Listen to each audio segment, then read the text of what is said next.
All right, so we got the Toto flushometer. Okay, this is model number TET1LA. So basically what this is, it initially will flush the toilet with the battery that's installed on it. But then after that, what happens is these impellers here will charge the motor. So water flow. When water flow starts flowing through the flushometer, it generates the flush. This motor here will generate power by these impellers here. So I thought that was pretty cool. This is how it works. This is what's inside. I'm going to show you how to disassemble this flushometer, how it comes apart, where everything is. This is actually the piston or the diaphragm that goes up and down and flushes the toilet and turns the valve off. So this is, I think this is the newer model. There is an older model with a different style of sensor. That's how you can determine the two. So I'm going to take the security key provided.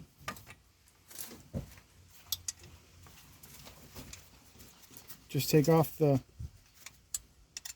cast cover. This is not brass on top of here. I think this little pin is broken.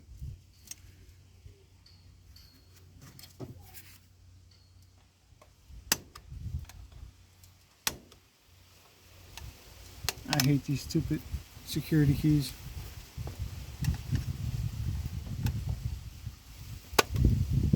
Alright, so I thought this was going to come off easy. Okay, I'm getting this to turn now. So these security keys come with the sensors installed. They also come with the side flushometer sensors. But you could just buy a security set if you don't have one. Alright, so this is the battery that first starts up the whole unit. This is the solenoid, and this is the diaphragm here. And you got your computer board on the inside. Okay. So the new models are not compatible with the old models, so I've never changed the sensor and fixed these. I've changed the solenoids before, and they've been able to work again. I have changed the diaphragm, and they've improved on the flushing.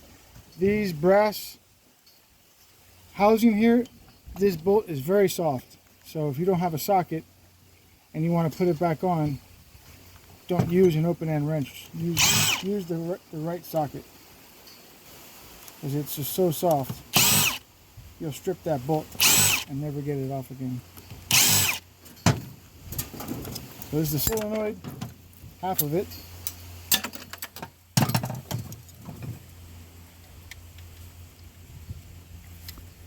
It's been like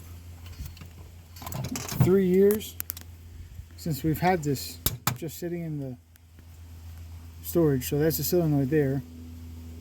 Okay. And then this is to the motor generator.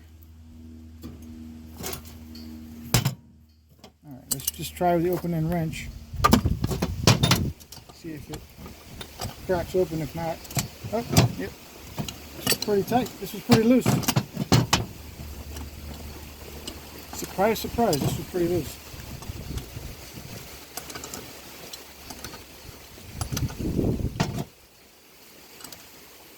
Looks like that's an adjustment. You can put your screw in there and adjust the flow rate.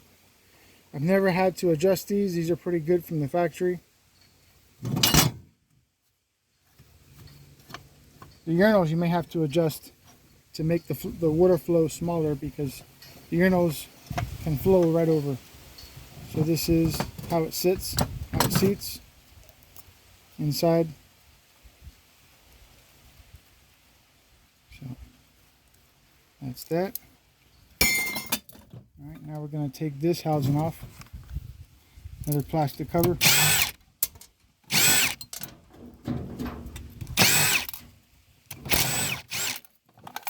One more in the back.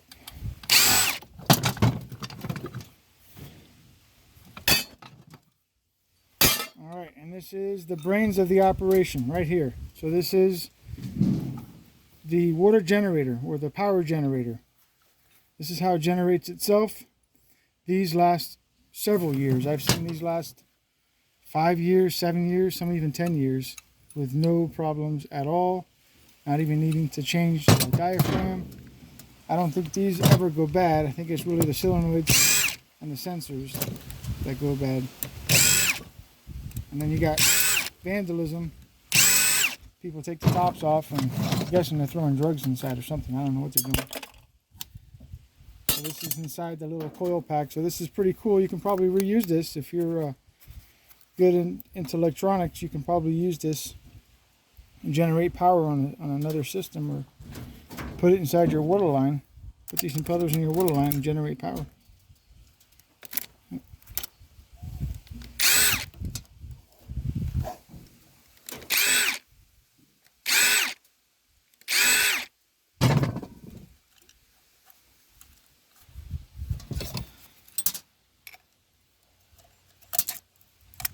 And there it is. Here is the brain of the operations. The water powered motor. Water powered motor. So the batteries that start up the unit, they can completely die. And this can still operate. Now if it doesn't hold the charge on the internal battery, then you'll need that external battery, that AA battery, to get it going again. So, but I thought this was pretty cool, and this is the rest of the brass housing. It's going to go into the scrap pile for recycling. And oh, let me show you how to take out the push button. Sometimes these push button flush valves can get stuck and they don't want to work. God forbid anybody gets their hands dirty and flushes the toilet manually. But I'm sure there's a lot of maintenance people and janitors that have to push this button. So that's pretty simple. You can probably get a replacement for that. Just gets a little dirty on the inside, and the spring gets gunked up and doesn't want to come back. Once you push it in, it wants to stay in sometimes. So you can replace that. It's an easy part to change out if you have the time. And if you can't get these parts, these valves are not cheap. So any repairs you can do to keep it going is going to be well worth it. And that's all, folks. Thank you.